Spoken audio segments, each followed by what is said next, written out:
මේ කේක් එක කිලෝ එක බටර් කේක් එකක්. මේ කේක් එක මුලින්ම මම සෑන්ඩ්විච් කරලා ඊට පස්සේ ක්‍රම් කෝට් කරලා ඊට පස්සේ තමයි මේ රෝස් පාට අයිසින් ලේයර් එක දාන්නේ. අලුතෙන් අයිසින් කරන කෙනෙක්ට වුණත් මේක අයිසින් කරද්දී කේක් එකේ කේක් කුඩු ගෑවෙනවට හොඳ විසඳුමක්. පයිපින් බෑග් එකට අයිසින් දාලා ඔහොම අයිසින් කරන එක තමයි ලේසිම විදිහ.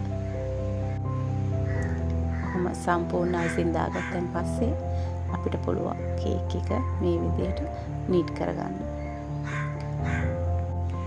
මේ කේක් එක මම හදලා තියෙන්නේ අඟල් 8 කේක් ට්‍රේ එකට දාලා මේ කේක් එක මම බේක් කරගෙන තියෙන්නේ. මේ කේක් එක මම හදන්නේ අවුරුදු 6ක පුංචි දුවකට. ඉතින් මේ ක්‍රමය භාවිතා කරලා ලේසියෙන්ම අපිට කේක් එක හදාගන්න පුළුවන් කේක් කුඩු අයිසින් එකේ ගෑවෙන්නේ නැතුව. ගොඩක් අයට තියෙන ප්‍රශ්නයක් තමයි කේක් එක අයිසින් කරද්දී කුඩු හැමතැනම ගෑවෙන එක. මේ විදිහට කේක් එක සම්පූර්ණයෙන්ම ලස්සනට නීට් කරගත්තන් පස්සේ අපි මේ කේක් එකට චොක්ලට් ඩිප් එක දාගමු. චොක්ලට් ඩිප් එක දාන හැටි බලන්නකෝ. චොක්ලට් ඩිප් එක දාද්දී උනත් හරිම ලේසි. පයිපින් බෑග් එකකට චොක්ලට් ටික ඩබල් බොයිල් කරලා දාගෙන කේක් එක උඩට දාගන්න එක. ඒක හරිම ලේසි ක්‍රමයක්. බලමුකෝ කොහොමද කියලා.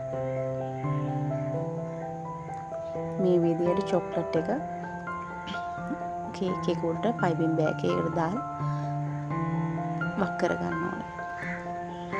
මේ චොක්ලට් එක අපි හදලා තියෙන්නේ චොක්ලට් ටිකට ෆ්‍රෙෂ් මිල්ක් ටිකක් දාලා ඩබල් බොයිල් කරගෙන තියෙන්නේ. ඩබල් බොයිල් කරගන්න භාජනයක් ලිවේ තියලා ඒ භාජනයේ වතුර ටිකක් දාලා ඒක රත් වෙනකොට ඒ උතුරන වතුර එක උඩින් තවත් භාජනයකට චොක්ලට් ටිකයි ෆ්‍රෙෂ් මිල්ක් චුට්ටකුයි දාලා කලවම් කරගන්න ඕනේ. එතකොට ලස්සනට අපිට මේ විදිහට චොක්ලට් මිශ්‍රණය හදාගන්න පුළුවන්. මේක හරිම ලේසි මේ විදිහට හදාගන්න එක. අනික අපි හැන්ඩකින් හරි එහෙම දාගෙන තැන් වලට විසික් වෙනවට වඩා මේ වගේ පයිපින් බෑග් එකකට දාගත්තාම හරිම ලේසියෙන් කේක් එක උඩට අපිට මේක ඇඩ් කරගන්න පුළුවන්. බලන්නකෝ. කිසිම අමාරුවක් නැහැ. මදි තැන් වලට මදි වගේ කියලා තේරෙනවා නම් අපිට තැනින් තැනට ආපහු ටිකක් දාගන්න පුළුවන්. ඊට පස්සේ මේ විදිහට ස්ටානුසල් එකෙන් තමයි මේ වටේගේ ඩිසයින් එක මම දාලා තියෙන්නේ. වීඩියෝ එක ඉක්මනට යන්න ඕනේ හින්දා මම පාස් එකට දාලා වීඩියෝ ඉක්මනට යවලා තියෙන්නේ. බලන්න මේ විදිහට වටේටම අයිසින් ටික දාගන්න.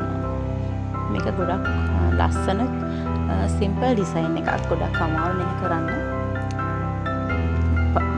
අපි චොක්ලට් ඩිප් එක උඩට බබල් ටිකක් දාගෙන ඊට පස්සේ අපි වටේ ගිය අයිසින් මල් එක උඩටත් මේ විදිහට ගෝල්ඩ් පාටින් බබල් ටිකක් තිබ්බා.